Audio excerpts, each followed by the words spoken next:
Hi అండి. Welcome back to our channel. ఈరోజు జరగబోయే సీరియల్‌లో కళ్యాణ్ చెప్పే నిజాలకి రాజ్ అసలేమవుతాడు? ఆ నిజాలు తట్టుకొని నిలబడగలగడా?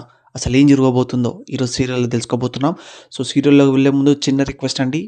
మీరు గాని ఈ ఛానల్ ఫస్ట్ టైమ్ చూస్తుంటే మా ఛానల్ తప్పకుండా సబ్స్క్రైబ్ చేసుకోండి. ఎందుకంటే ఇలాంటి కంటెంట్ అప్డేట్స్ రెగ్యులర్‌గా వస్తూనే ఉంటాయి. సో, ఎలాంటి లేట్ లేకుండా డైరెక్ట్ సీరియల్‌లోకి వెళ్ళిపోతూ ఉంటాం. సో, రాజ్ అయితే 2 కవర్స్ పట్టుకొని ఊపుకుంటూ వస్తూ ఉంటాడు. అదే టైంలో కళ్యాణ్ అయితే ఎదురవుతా ఉంటాడు. "అరే రా నేనే నిన్ను పిలుద్దాం అనుకున్నా." అదే టైంలో కళ్యాణ్ అయితే "ఎందుకన్నయ్య?" అంటుంటే, "ఎందుకురా నీ నీ అదే మన పిల్లలకి అరెరె! ఛ ఛ ఛ! అదే మన పిల్లలకి డ్రెస్సులు తీసుకున్నానురా. బయటకి వెళ్తుంటే నాకు ఈ డ్రెస్సులు నచ్చాయా, ఇంకా నేను తీసుకున్నాను. నీ పిల్లలకొకటి, నీ పాపకొకటి, నా పాపకొకటి అని తీసుకున్నానురా. ఫస్ట్ నేనొక్కటే తీసుకుందాం అనుకున్నాను. కానీ నేను తీసుకోకపోతే నీ పాపకొకటి తీసుకున్నావు, నా పాపకి తీసుకోలేదు అనుకుంటావని నేను 2 నీ పాపకొకటి, నా పాపకొకటి తీసుకున్నాను" అని అంటూ ఉంటే, అదే టైంలో కళ్యాణ్ ఇవన్నీ విన్న కళ్యాణ్ అయితే బాధపడుతూ కన్నీళ్ళు తీరుస్తూ ఉంటాడు. అదే టైంలో రాజైతే "ఏడుస్తున్నావా? నీకోసం కాదులేరా నేను తెచ్చింది. నీకోసం కాదురా తెచ్చింది. మన పాపల కోసం తెచ్చింది" అని అంటూ ఉంటాడు రాజ్. "ఏడవకు, ఏడవకు. ఏడిస్తే ఎద్దులా ఉన్నావు" అని అంటూ ఉంటాడు రాజ్ అయితే. ఇంకా అదే టైంలో కళ్యాణ్ అయితే ఇలా అంటూ ఉంటాడు, "అన్నయ్య నీతో మాట్లాడాలి" అని అంటూ ఉంటాడు.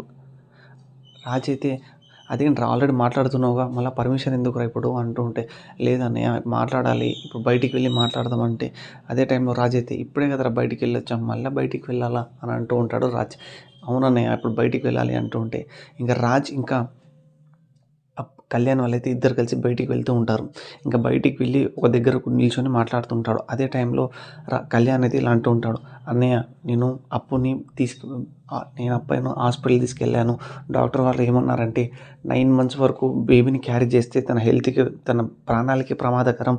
అలాంటి టైంలో నేనేం చేయాలి నువ్వే చెప్పు అన్నయ్య" అంటుంటే, అప్పుడే రాజు అయితే ఇలాంటి టైంలో నేనైతే అప్పుకి వెళ్ళి నిజాన్ని చెప్పి తనని ఎలాగోలా ఒప్పించడానికి ట్రై చేస్తూ ఉంటానురా అనగానే, ఇంకా కళ్యాణ్ అయితే అదే టైంలో అయితే ఒప్పించనయ్య అనగానే, "ఏం మాట్లాడుతున్నావురా? కొద్దిగానే అర్థమవుతుందా నువ్వేం మాట్లాడుతున్నావు" అంటే, అవునన్నయ్య నేను చెప్తుంది నిజమే" అనగానే రాజు అయితే ఒక్కసారిగా షాక్ అయ్యి కింద పడిపోతూ ఉంటాడు.